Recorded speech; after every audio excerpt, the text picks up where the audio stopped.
We are just steps away from where that explosion took place yesterday, killing one person and injuring 4 others. The scene still very active tonight. You can see investigators still along the street looking around for evidence. The FBI telling us the bombing is now the largest in Southern California history. Unfortunately, they are going to have to wait a little bit longer. I'm here along Sunset Boulevard in the Pacific Palisades, and you can see the debris right behind me. This is exactly why people are not able to come in here just yet. It's just too dangerous. There's too many hazards. You can already see the impacts that this fire is having on the local community here.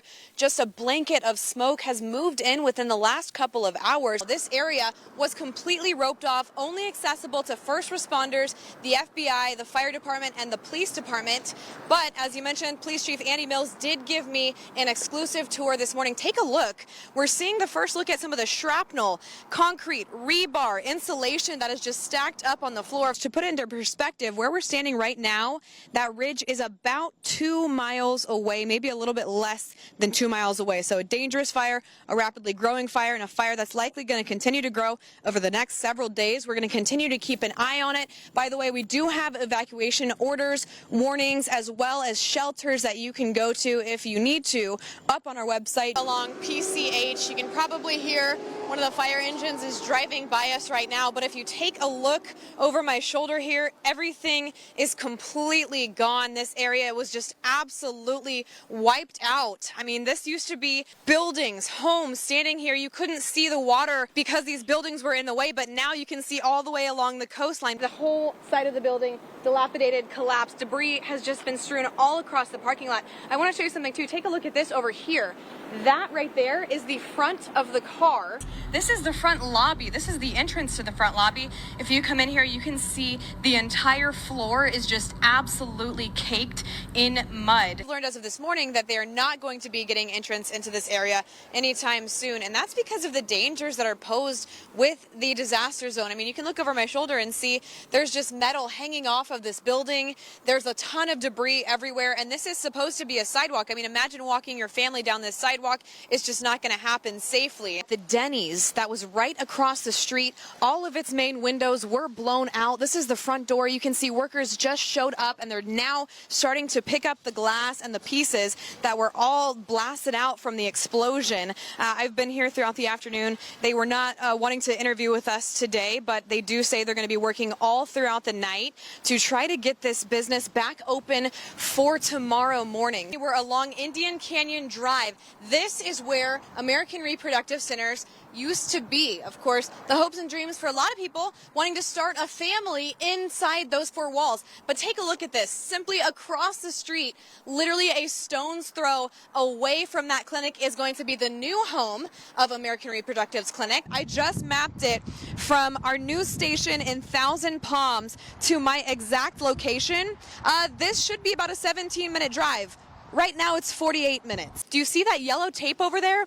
That is the evacuation zone. If you live in that side, you can't have access to your own home, even though it wasn't affected by the fire. And right across the street, to the very left here, you can live right here, right now. So people are sort of frustrated. They don't understand why they can't get into certain areas while other people across the street can have full access to their home. But again, they have to have this area clear so that these search and rescue teams can do their job fully and find all of these loved ones who may be missing and possibly presumed dead. And this is where they are sending, for the very first time, EPA crews. Governor Gavin Newsom announcing that. They also talked about it during a press conference in Los Angeles this morning, and their job is to put boots on the ground to officially start the cleanup for hazardous waste. Again, a lot of people just coming back to scenes like this, just absolute destruction.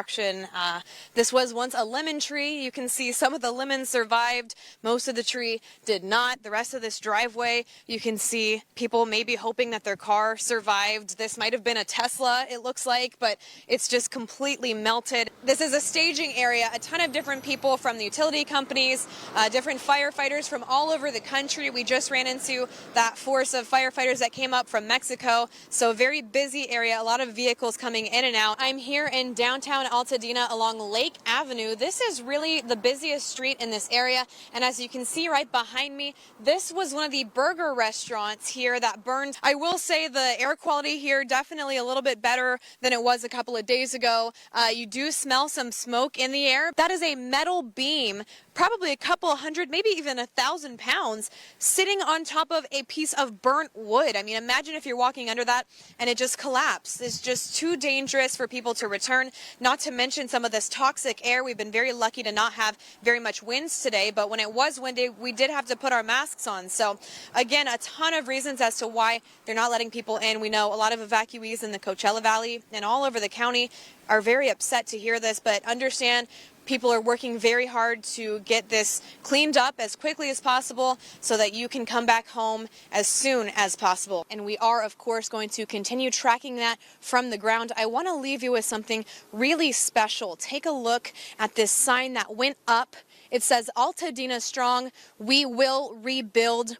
Just a message of hope for the first responders, for everyone here on the ground, and for the residents. I am live along Sunset Boulevard inside the Pacific Palisades Village here, and the destruction is widespread, catastrophic in this neighborhood particularly. The wildfires just wiped out everything in their path. It is eerily quiet out here. There's not a lot of people. Obviously, this is an evacuation area. The only people here are firefighters, first responders. We do see some service folks here with Spectrum kind of surveying the area, but I mean, look at this house right here. There's just absolutely nothing left standing. Just incredible. It's amazing that only one person was killed. I know, and quite literally, Chief Mills was telling me, that's one of the questions I asked him, if this was the best case scenario, and he said it absolutely was. Obviously still a tragic incident, but best case scenario, because if this was a Monday or a weekday when the clinic was actually busy, there could have been a lot more deaths. So again, we'll hear more from Chief Mills coming up at 5.